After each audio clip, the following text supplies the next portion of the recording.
Hello नमस्कार मंडळी, स्वागत आहे आपलं माझ्या मराठी किचन क्वीनमध्ये। तर मंडळी, आज आपण बनवणार आहोत वेट लॉससाठी एकदम परफेक्ट अशी रेसिपी, ती म्हणजे मटारचं सूप। याला तुम्ही ग्रीन सूपसुद्धा म्हणू शकताय आणि मटारचं सूपसुद्धा म्हणू शकताय। तर हे हिरवे मटार म्हणजे फायबर आणि प्रोटीन आणि विटॅमिन्स यांचा खजिनाच आहे। हे सूप आपल्याला पोट भरलेलं ठेवतं, भूक कंट्रोलसुद्धा करतं आणि वजन कमी करायला तर मदत करतं। आपले पचनक्रिया सुधारतं, रोगप्रतिकारशक्ती वाढवतं आणि डाएटसाठी एकदम बेस्ट आहे हे सूप। त्यामुळे हे सूप तुम्ही नक्की ट्राय करा। तुम्ही जर वेट लॉस करत असाल तर तुमच्या या डाएट प्लॅनमध्ये हे सूप नक्कीच तुम्ही ॲड करा। आणि डेली तुम्ही जर दररोज संध्याकाळचं जेवण स्किप करून हे सूप जरी घेतलंत ना, तरी तुमचं वजन एका आठवड्यात कमी होईलच होईल। तुम्ही नक्की ट्राय करून बघा आणि हे सूप तुमच्या डाएट प्लॅनमध्ये नक्की ॲड करा।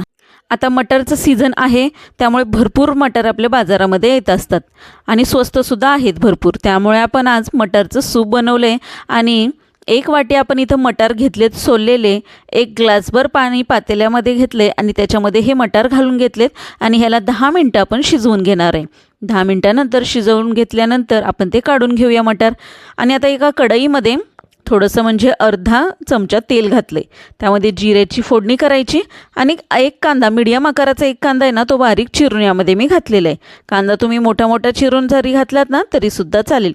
आणि यामध्ये आता आपण हिरवी मिरचीसुद्धा घालणार आहे। तिखट तुम्हाला किती हवं आहे ना सूप, त्या अंदाजाने तुम्ही इथे मिरची घाला। खूप जास्त तिखट सूप बनवू नका आणि जर एखादी दुसरी मिरची घातली ना तरीसुद्धा चालते, पण खूप जास्त तिखट बनवू नका। मिरचीसुद्धा चांगली परतवली, नंतर आलं आणि लसणाच्या कुड्या घातलेल्या आहेत। 7-8 कुड्या असतील लसणाच्या आणि अर्धा इंच आलं आहे, ते सुद्धा छान असं आपण परतवून घेतलेलं आहे। आणि आपण जे मगाशी वाटाणे काढलेत गाळून, ते सुद्धा आपण याच्यामध्ये घालून घ्यायचे आहेत आणि ते टाकल्यानंतर ते सुद्धा 2 मिनटं आपण परतवून घ्यायचे। आपण याच्यामध्ये भरपूर सारी कोथिंबीर वापरणार आहे, ज्यामुळे आपलं सूप आणखीन हेल्दी होणार आहे। आणि याच्यामध्ये आता आपण जिरे पावडर आणि मीठ अर्धा चमचा घातले आणि भरपूर अशी कोथिंबीर घातली, कारण कोथिंबीरमुळे आपली पचनक्रिया सुधारते, रक्त शुद्ध करते, त्वचा आणि केसांना मजबूत बनवते, त्वचा नितळ करते आपली, कोलेस्ट्रॉल कमी करून आपलं हृदय निरोगी ठेवते। त्यामुळे या कोथिंबीरीचा वापर आपल्या डेलीच्या जेवणातसुद्धा असावाच। पण जर तुम्ही सूप घेत असाल ना, तर त्या सूपमध्ये सुद्धा नक्की तुम्ही या कोथिंबीरीचा वापर करा। छान असं थंड होऊ दिलं आणि मिक्सरच्या भांड्यामध्ये आता याची आपण पेस्ट करून घेऊया।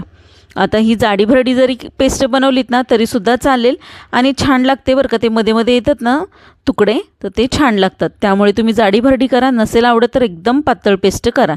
1 ग्लास पाणी कढईमध्ये गरम करून ठेवलं होतं आणि त्यामध्ये यातली अर्धी पेस्ट घातली। ज्यावेळेस तुम्ही सूप पिणार आहात त्यावेळेस तुम्ही घेऊन असं बनवलं तरीसुद्धा चालेल। आणि हे जे आपण पेस्ट बनवली आहे ती फ्रीजमध्ये तुम्ही दुसऱ्या दिवशीसाठी जरी ठेवलीत ना तरीसुद्धा चालेल। मस्त असं आपलं ही सूप 5 मिनटं आपण शिजवून घ्यायचं आहे। आपण याच्यामध्ये फार असे मसाले वापरलेले नाही आहेत, आपण याच्यामध्ये जे काही वापरायचं होतं ते आधीच वापरले, त्यामुळे आता वरून आपण याच्यामध्ये काहीच घालणार नाही आहे। फक्त जे पिझ्झा सिझलिंग मिळतात बघा, ते मी अगदी थोडं म्हणजे अर्धा चमचा घातलेलं आहे आणि मस्त असं आपलं सूप तयार झालेलं आहे। तुम्ही जर वेट लॉस करत असाल तर हे सूप तुमच्या डाएट प्लॅनमध्ये नक्की ॲड करायला पाहिजे, कारण याची टेस्ट पण इतकी भारी आहे ना आणि याचे रिझल्टसुद्धा खूपच छान आहेत। त्यामुळे तुमच्या डाएट प्लॅनमध्ये रोज संध्याकाळी हे सूप असलंच पाहिजे। जर आठवडाभर तुम्ही हे सूप घेऊन बघितलं ना तर तुमचं वजन नक्की कमी झालेलं असणार आहे। त्यामुळे हे सूप तुम्ही नक्की ट्राय करा। आणि सीझनमध्ये भरपूर मटर मिळत आहेत, त्यामुळे मटरची काही टेन्शनच नाही आहे, भरपूर सारे तुम्हाला मटर मिळून जातील। त्यामुळे हे सूप तुमच्या घरामध्ये बनलंच पाहिजे। रेसिपी आवडली असेल ना तर व्हिडिओला लाईक, शेअर आणि सबस्क्राईब करा। आणि माझा व्हिडिओ किंवा माझ्या रेसिपीज तुम्हाला कशा वाटतात यासाठी सुद्धा मला नक्की कमेंट करून सांगा। आणि हे सूप पिल्यानंतर तुमचं नक्कीच वजन